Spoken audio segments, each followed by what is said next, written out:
Morning, সবাই কেমন আছো? সকাল সকাল গেছিলাম ঠাকুরের জন্য ফুল কিনতে, আর ঘেমে নেই একসা। শ্রেয়াংশ এদিকে এসে কল চালিয়ে পা ধুচ্ছে। মামা ভালো করে পাটা ধুয়ে নাও, পায়ে কাদা ছিল। হ্যাঁ, ওই পাটে দাও, ওই পাটে দাও, ভালো করে ভালো করে। চলো এসো ঘরে, চলো, হয়ে গেছে। কল বন্ধ করো, কল বন্ধ করো, কলটা বন্ধ করো। আচ্ছা হাত ধুয়েছো, কলটা বন্ধ করো। মাম্মাম ও তুই থাক, আমি দরজা দিয়ে দেবো, থাক। মানে চলে এলি কেন? খুব তো দাঁড়িয়েছিলিস।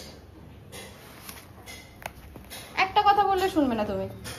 আজ হচ্ছে রথযাত্রা, তো যেহেতু আজকের আমাদের ঘরে একটা ছোট্ট জগন্নাথ ঠাকুরের মূর্তি আছে, তোমাদের দাদাভাই যেখানে কাজ করে সেখানের একজনের স্টাফ গেছিলো পুরীতে, তো সেখান থেকে জগন্নাথ দেবের মূর্তি এনে দিয়েছিল। তো সেই জন্য আমি সকালবেলা গিয়েছিলাম ফুল আনতে, তোমাদের তো বললাম। সকাল থেকে কিছু তেমন ভিডিও করা হয়নি, ঘরটা সমস্ত কিছু কাজকর্ম হয়ে গেছে। আর আজকে সকালে রান্নাবান্না হয়েছে সয়াবিনের তরকারি আর সবজি টবজি, সমস্ত সবজি টবজি একটু ভাজা মতো করেছি, কারণ অল্প পটল ছিল, অল্প ঢেঁড়স ছিল, তো সেগুলো দিয়ে একটু ভাজা করেছি। আর এখন আমি ফুল নিয়ে এসেছি, তো চলো ঠাকুরের পুজোটাকে আজকে দিয়ে দিই। স্নান টান করে নিয়েছি, ঠাকুরের পুজো দেবো, দিয়ে তারপরে মাম্মামকে খাওয়াবো, আমি খাবো। তো এখানে আমাদের এখানে বিশাল বড় একটা রথ প্যান্ডেল হয়েছে, রথযাত্রা হবে বলে, তো তোমাদের বিকেলবেলা নিয়ে গিয়ে দেখাবো। আর যেহেতু তোমার দাদাভাই কাজে গেছে, মাম্মামকে নিয়ে আমি একা একা যাবো, ও জানি না ও গেলে কি করবে। তো এই যে তোমাদের জগন্নাথ ঠাকুরটা দেখাই ছোট্ট মতো। এই হচ্ছে জগন্নাথ ঠাকুর, এটা হচ্ছে এনেছিল। আর আমি এই যে সকালবেলা সমস্ত কিছু ফুল টুল নিয়ে চলে এসেছি, তো পুজোটা দিয়ে নেব। বাজে আমি তাড়াহুড়ো করছি, পুজো টুজো দিয়ে তারপর ওকে খাওয়াবো। আর দেখো এদিকে আমি থালা বাসন মাজছিলাম, ঠাকুরের নকুলদানার কোটো থেকে সমস্ত দেখো ঢেলে কি করেছে অবস্থা। দেখো মানুষ কীরকম তাহলে বিরক্ত করে মানুষের। যাই হোক, সকাল থেকে এই মাম্মামি দুষ্টুমি করে যাচ্ছে, তার মাঝখানে আমি এই যে কাজকর্মগুলো সমস্ত কিছু করে যাচ্ছি। আর আজকে বিকেলবেলা যাবো মেয়েকে নিয়ে রথে। ওর তো অনেক নতুন ড্রেস আছে, তার মধ্যে ভাবলাম একটা ওর সালোয়ার টাইপের আছে, ওটা পরাবো। তো তোমরা জানিও ওর কেমন লাগছে, তো আমি ওকে পরাবো, যখন পরাবো দেখবে। আর সত্যি কথা বলতে যখন আমি বাইরে যাই মাম্মামকে নিয়ে রথে, আমার এত মন খারাপ হচ্ছিল না, কি বলে বোঝাতে পারবো না, খুবই মন খারাপ হচ্ছিল মাম্মামকে দেখে। ওখানে একটা ঘটনা ঘটেছে, সেটা তোমাদের আমি বলি। তো মাম্মামকে নিয়ে রথে গেছি, তো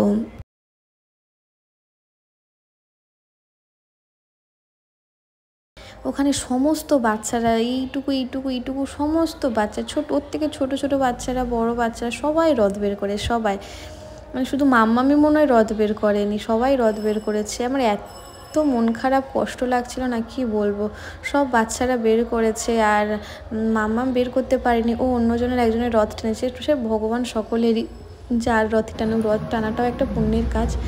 কিন্তু সবাই যখন রথ বের করেছে না, তবে ব্যাপারটা কী হয়েছে, রাস্তার মাঝখানে ওই তাদের রথটাই ও টেনে টেনে নিয়ে যাচ্ছিলো, কিন্তু হঠাৎ করে আরেকটা বাচ্চা এসে রথ ধরতে, ও এত কান্না করছিল না, কি বলবো। অনেক কষ্ট ওকে থামিয়ে তারপরে আমি ওকে আবার নিয়ে আসি। আর শ্রেয়াংশ এই যে রেডি হয়ে গেছে নতুন জামা পরে, ওয়াও বিউটিফুল, একদম দারুণ লাগছে। এটা হচ্ছে আমরা সেই ডিসেম্বর মাসে সব মেলা বসে না চারিদিকে, তো সেখান থেকে নিয়েছিলাম, তো এখনও পড়ছে এটা। যদি ওর বাবার ছুটি থাকতো তাহলে আমরাও একটা রথ বের করতে পারতাম, কিন্তু তোমার দাদাভাইয়ের ছুটি হয়নি, তো আমি মেয়েকে নিয়ে একা তো বের করা সম্ভব না, যেহেতু এখন ছোট, কিছুই তেমন বোঝে না। আর রাস্তায় প্রচণ্ড গাড়ি টাড়ি যাচ্ছে, একা ওকে নিয়ে সমস্ত কিছু সামলানো একটা খুব চাপের হয়ে যেত।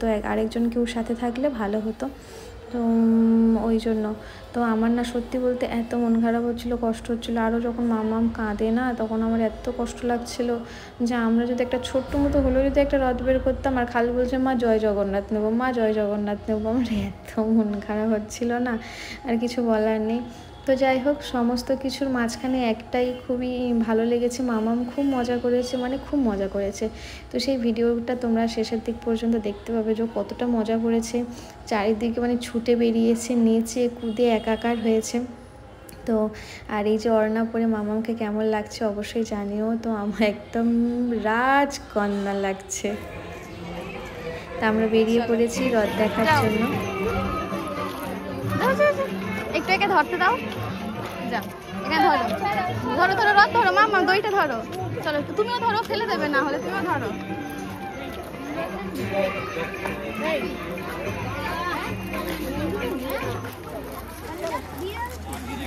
চলো টানো টানো মাম্মাম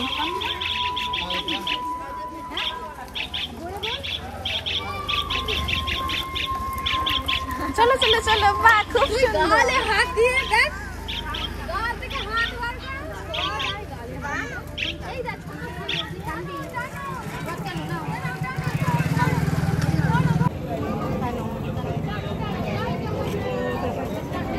একবার বলো বলো বলো জয় জগন্নাথ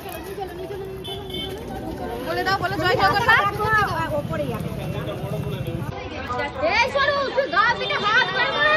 মাম্মা এই যে এদিকে এদিকে তাকাও এদিকে ঘোরো সোজা হয়ে থাক টানো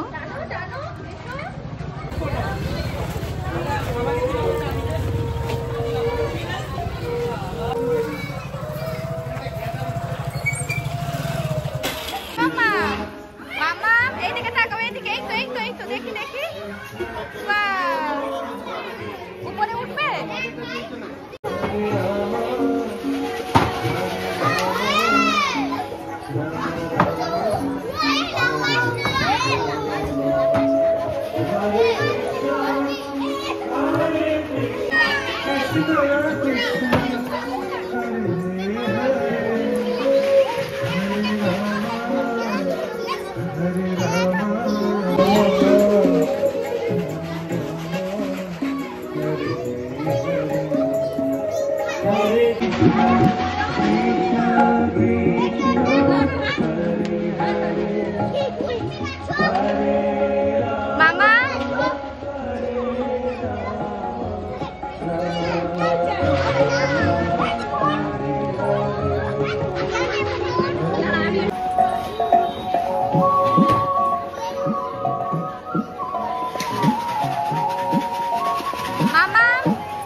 আর এখানে ছিল প্রচণ্ড গরম মাম্মামকে চুড়িদার পরিয়ে মানে ও খুব নাচছিল তো এত ঘেমে যাচ্ছিল কষ্ট হচ্ছিল জলের বোতলটাও আমি সঙ্গে আনিনি জানতাম একটুখানি আসবো চলে যাব তো সেই জন্য আবার ওকে বাড়িতে নিয়ে গেছি জল টল খাইয়ে কিছু একটা খাইয়ে আবার ওকে ড্রেস চেঞ্জ করিয়ে একটা হালকা পাতলা জামা পরিয়ে নিয়ে এসেছি আর রথের মেলায় পাঁপড় ভাজা খাওয়া হবে না সেটা কি হয় তো একজন পাঁপড় ভাজা খাচ্ছিল মাম্মামকে দিয়েছে তো তাকে শেষ হয়ে দিতে ওনাকে আবার বলছে আবার পাঁপড় দাও আবার পাঁপড় দাও তো সেই জন্য আবার কী করবো মাম্মামকে নিয়ে চলে এলাম একটা পাঁপড়ের দোকানে নিয়ে গেলাম একটা পাঁপড় 10 টাকা নিয়েছে এই ভিড়ের মধ্যে মাম্মামকে একটা বেলুনও কিনে দিয়েছিলাম সেই বেলুনটা মাম্মাম ভিড়ের মধ্যে হাত থেকে পড়ে গেছে গিয়ে কারোর একটা পায়ের চাপে করে ফটাস করে ফেটে গেছে আবারও একটা বেলুন কিনে দিয়েছি মাম্মামকে তো দিয়ে অনেক রকম করে ওকে ঘরে নিয়ে চলে এসেছি তারপরে আবার ফোন করে বললো উপরে যারা রুম মালিক থাকে বললো ভোগের প্রসাদ দিচ্ছে নিয়ে এসো তো সেই জন্য গেলাম একজন তো কত করে ভোগের প্রসাদ নিয়ে যাচ্ছিল খিচুড়ি কিন্তু আমি তো একদমই মানে কী করবো মাম্মামকে নিয়ে গেছি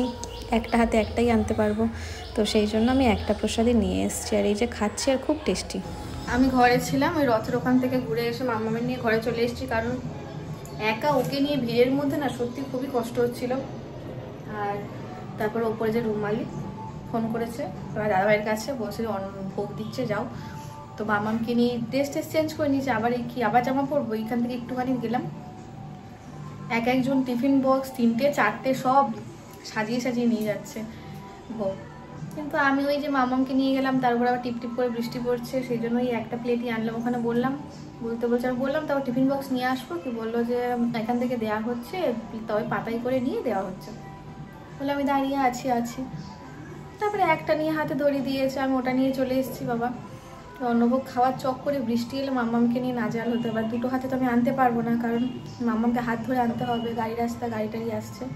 তো একটা নিয়ে চলে এসেছি, একটা আমি একটুখানি আমি খেয়েছি, এই যে একটু খেয়েছি, আর এই যে তোমার দাদাভাইয়ের জন্য একটু রেখে দিয়েছি।